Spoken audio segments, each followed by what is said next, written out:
I'm Jake Williams, this is Chasing Cars, and today we're at the launch of the Skoda Karoq.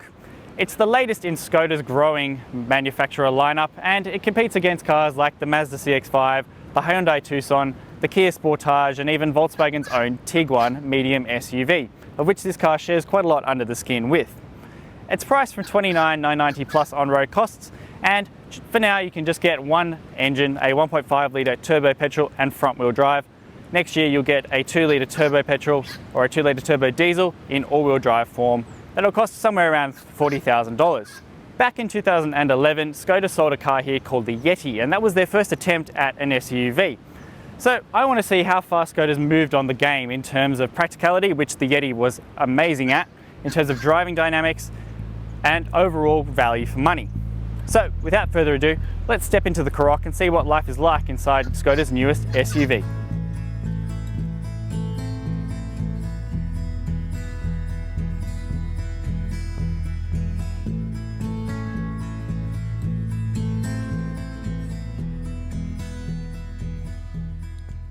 Jump into the Karoq's cabin with me and there's no mistaking it, you're in a Volkswagen Group product. That means that the quality is very good, it's very practical, and it looks reasonably stylish as well. Now, one thing that surprises with the Karoq is just how high quality the cabin is. So, in recent Skoda products, the cabin hasn't been brilliant in quality. Like the Octavia, there's lots of scratchy plastics around, but the Karoq is thankfully much higher. So, that starts with the steering wheel, which of course you touch all the time. It's got lovely perforated leather, and this steering wheel is used throughout the Skoda range as well. There's lots of soft touch materials on top of the dashboard and the doors, and even down here where your leg rests is soft as well, which is something that you don't get in a Volkswagen Tiguan. In terms of practicality, the Karoq's cabin is immensely practical. So you get these pretty large door bins, though they're not flock lined like you get in other Skoda products, which is a bit of a shame, but you do get these kind of elastic bands, so you can put things like maps and books onto and they won't move while you're driving along. There's a small little storage container next to the driver's seat, which you can put your wallet and keep it out of sight. There's a little tray down here with a USB port and a 12-volt socket, and if you go for the tech pack you get a wireless phone charger as well, which is very handy on the move. I also like that when you close it, it's out of sight and out of mind, so you don't have to touch your phone while you're driving. There's a pretty large glove box which is flock lined, which is something you don't get in a Tiguan. And there's also a pretty configurable center storage unit, so you get a pretty big box here with some cup holders, a key holder, and like a credit card holder as well. And if you don't like that, if you just want to have a bit more space, you can take this bit out and extend the armrest. Ergonomically, the Skoda's cabin is pretty impressive. So everything is really close to the touch. So the indicators are right where your hands rest. Even the cruise control wand, which can be obscured in some products, is nice and easy to see. The air conditioning controls are within driver's reach, and even the infotainment system is really close. It's all very easy to understand as well. The fonts are quite legible and easy, and generally it's a very easy car to understand. Now, the centerpiece to the Karoq's cabin is an 8-inch infotainment system, but if you go for the tech pack you get this 9.2-inch screen, which looks lovely. It's very high definition, it's got lots of color as well. It's also extremely quick to use, which is helpful when you're driving along because you don't really have that much time to kind of wait for the infotainment system to move. And it's even got gesture control, which is something new to the Skoda range. And really the only problem that I have with it is that the controls are on the other side of the cabin, so they haven't properly configured it for right-hand drive. You do get Apple CarPlay and Android Auto, and if you get this larger screen with the tech pack you also get inbuilt satellite navigation and digital radio, though it doesn't have live traffic, which is a little bit annoying. And finally, visibility in the Karoq is excellent. The pillars are quite thin, the windows are quite large, and even the mirrors are quite large as well. And when you put it into reverse, they drop automatically to help you out with parking. And generally, the cabin of the Karoq is a pretty nice, impressive place to spend time. Now, if you're someone who's shopping for a medium SUV and you've got a small family or a young family to look after, I suggest you watch this part because this is where the Karoq really comes into its own. Now, the rear seat room is pretty excellent. So sitting behind myself, I've got more than enough legroom, more than enough headroom. It's quite spacious back here. The door bins are quite large as well. Again, they're not flock lined, but that's okay. The materials aren't quite as good as the front, so you get scratchy plastics, but otherwise it is a pretty comfortable space to spend time. You also get rear air vents, which is very handy for keeping the kids nice and cool during summer. You get a little storage place here and a 12-volt socket down here as well. You get map pockets, and one thing that you don't get on any other medium SUV except for this one is a tablet holder on each of the seats. So if your kids have got an iPad or a tablet, they can pop it in here and it sits there and it doesn't fall off, which is very, very handy for keeping your kids quiet on road trips. Then there's the actual seats themselves. So this is what Skoda calls VarioFlex, and the rear seats are split into 3, so individual rear seats. Now the seats actually slide and they also recline, which is very handy. So you can stretch out a bit on your road trip. The middle seat itself can fold forward and you get a center armrest with 2.5 cup holders, which is also very convenient. But the party piece for the Karoq is actually how the seats fold. So if you pull the little tab over here, the seat folds down and you get a relatively flat load bay, though there is a pretty big step between the boot floor. But then you reach around and you can fold the seat up like that, which means that the floor is completely flat and you can put quite a lot of stuff in. 1,605 litres of space, in fact.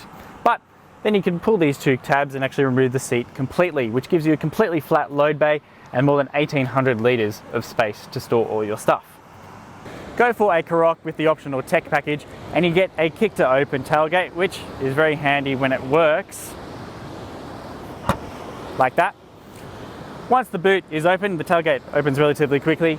You get a pretty big space, especially compared to how small the Karoq is on the outside.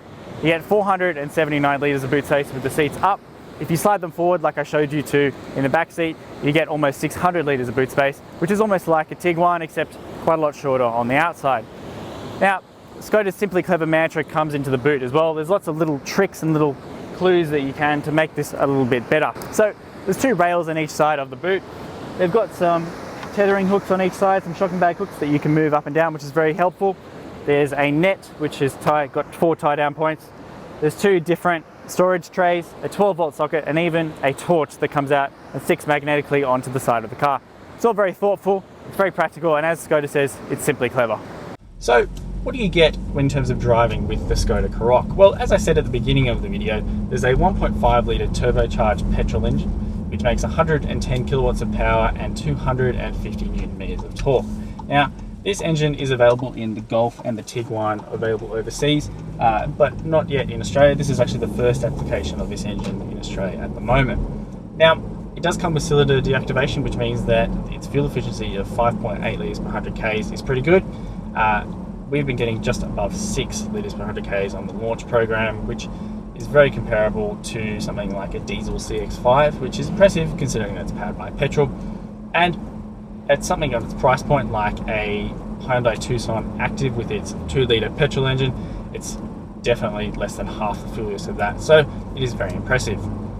What also impresses you about the Karoq is the way it drives. So it's based on the same MQB platform as the Tiguan and the Golf, which means that it's also quite low to the ground. It's not quite as high up as a Tiguan, which is good, and it doesn't quite roll as much either. The handling is pretty good, the turn-in is reasonable, and even the steering feel as well is more than you get in the Tiguan because it weighs less. It's also not as heavy as the Tiguan steering is. There's a little bit more feel as well. It is quite an enjoyable car to drive. Now, you can get a 6-speed manual or a 7-speed dual clutch automatic, and the DSG is definitely improved in each new generation of car that Volkswagen and Skoda bring out. This one I really like a lot more than the DSG that's in my own Volkswagen Golf Comfort line. Its low speed tendency is all but eliminated. It's just a little bit when you start off, but thankfully because this car has so much torque just above idle, it means that the car gets going really quickly off the line, which is something you can't say of DSG boxes in the past. Another thing that I am really impressed with the Karoq is that it's also very quiet to drive. It's like the Kodiaq in that respect. The Golf and the Tiguan can be quite loud on rougher surfaces, but this manages to be a lot quieter despite having large wheels in this particular car. This one's got the 19-inch alloy wheel option. Now, one thing that's curiously absent from the Karoq is adaptive dampers. You get that on European spec ones, but Skoda Australia has chosen not to include that. And I think that's a good thing because Skoda is really good at chassis tuning. My parents have an Octavia RS230, and despite its 19-inch alloy wheels, it rides really well no matter what the situation. Some cars with Volkswagen Group adaptive dampers feel a little bit soft when they're in comfort mode and their body control lacks. When you put them into sport mode or race mode, if you go to Golf R, they become a lot sportier, a lot more hunkered down, and the Karoq manages a nice fine balance between both. The car rides really well even on these 19-inch alloy wheels, and For most buyers that will probably get the 17-inch or the 18-inch wheel option, it's going to be more than comfortable around town. The Karoq steering is also a particular highlight. It's pretty light at slower speeds, but it does weight up a little bit as you go faster. The feel on offer is reasonable as well, and generally it makes driving this car around town an absolute pleasure. For $30,000 plus on-road costs, I don't really think you can do better. It's a pretty excellent little small SUV.